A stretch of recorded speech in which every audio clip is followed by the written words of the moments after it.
Today I want to talk about Rivian's major flaw when it comes to navigation. And because I own a Rivian and a Tesla, we're going to compare the navigation of the two against each other because these are the two that I'm used to using and these are the two that I know how they work. Some may say that it is not fair to compare Tesla to Rivian because they've been out for 10 years longer. While that's true, this is a usability comparison. I don't care how old the Rivian is or how old the Tesla is. I want to know which one is more usable on a trip. To get started, the Tesla is charged to 82%, so we're going to try to navigate somewhere further than 82%. I've driven to Maine several times, so to have navigation take me to Maine seems like the most reasonable thing. So again, we're starting at 82% and it wants me to drive to the Colfax supercharger. Says I'll get there at 6:44 p.m. It's currently 4:41, so 2 hours down the road. And it's saying I'm going to arrive at 24%. I need to charge however long. And it does that for each one of these until I get to Lewiston at 11%. So that's great. And then it even tells me down here that my next destination is the supercharger in Colfax. I'm going to get there at 24%. It's 137 miles away, 2 hours, 3 minutes. Okay, so that works. And that's going to tell me how to get all the way to Maine, all the superchargers I have to stop at, and what percent I arrive with at each of them. Let's do a little bit closer. Now I've punched in Myrtle Beach, which is quite a drive, and I don't think I could make it. But at 82%, it says that I will arrive with -4%. So I'm not going to make the trip. I have to stop and charge. But it does tell me down to the -4% that I'm going to get there just short of what I need to be there with. Now, could I drive efficient and do 55 the whole way and maybe make it? Yeah, probably I could do that. But the car is giving me that breakdown of this is what you're going to get if you drive like you've been driving to Myrtle Beach. You will have to stop and charge, and if not, you're only going to get there at 4%.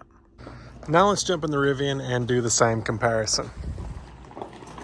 For the Rivian, we're going to start at 68% because that's just what it happens to be charged to right now. Much like the Tesla, when navigating to Lewiston, Maine, I can see the route, where I need to stop, how long I need to stop, and how long it's going to take to get to each leg. That's actually really nice. You can even break down your 7 charging stops, and it tells you, based on this, how many miles you should arrive at the charger with. Now, this is where it starts to get a little annoying for me. Miles is useless. I don't use miles for anything. And there's no way to get an estimate of how many percentage you're going to arrive at each charger. You're kind of guessing based on this here, what it looks like. So maybe like 25% at the first charger and then somewhere lower than that down here. I really don't know. But based on this, we can assume the truck can go about 150 miles before it's empty based on its current charging. Because if we go 115 and still have about 25% guessing, then let's try to pick a destination. I'm going to try Myrtle Beach first, but let's try to pick a destination that's 150 miles-ish away and see what the truck does. So here's Myrtle Beach, and it actually wants me to stop twice on the way to get there. But what I'm going to do is I'm going to hit remove charging stops. Now, we know that the Tesla couldn't make this trip because it's too long of a trip. But the Rivian doesn't tell us why it can't make the trip. Now, what it does tell us is that it's going to make it to about right here before it runs out of juice. So the trip is not attainable. But it doesn't tell us by how much or how little the trip is unattainable. So if we can assume that we run out of juice here, let's pick a destination right in here.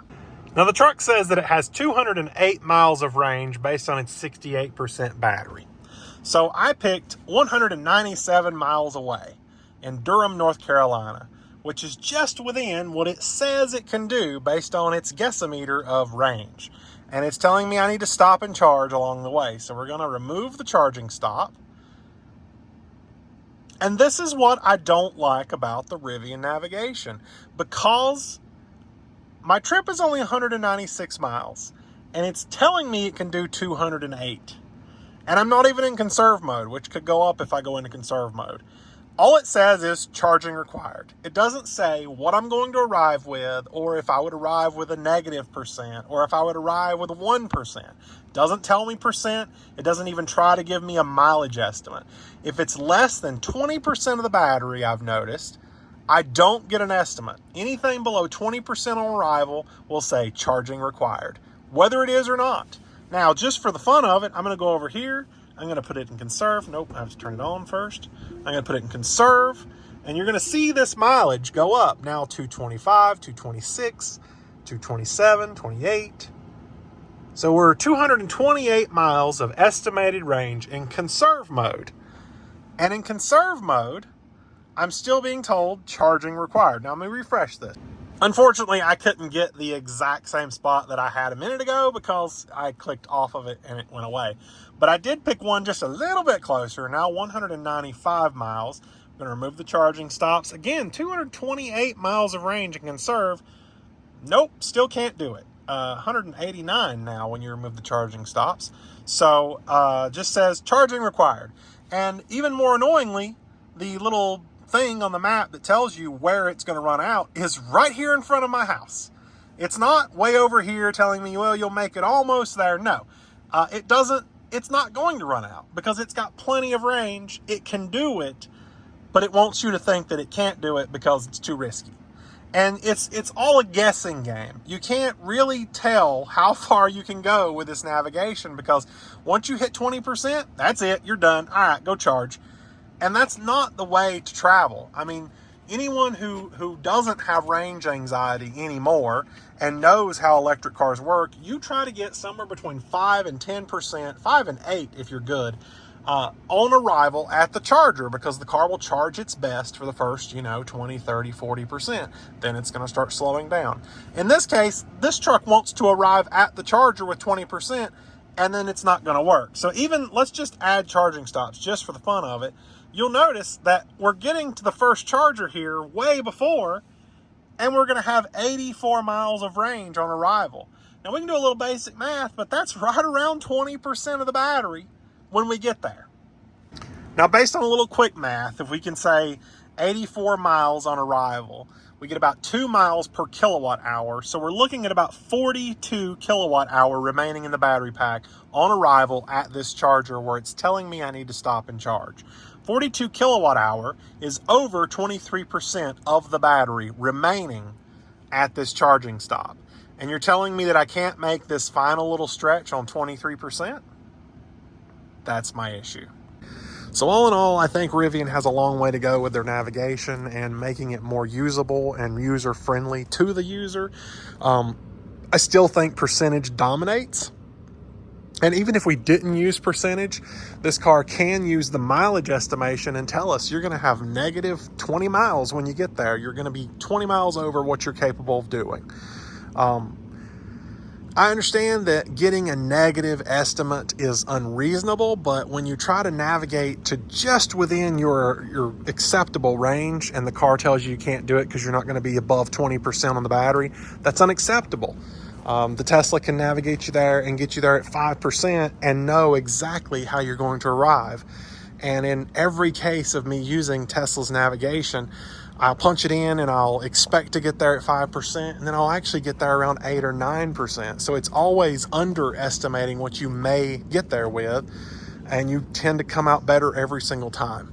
Even in the big, heavy, power-hungry Model X, I had the same result where I always arrived with more than it said I would.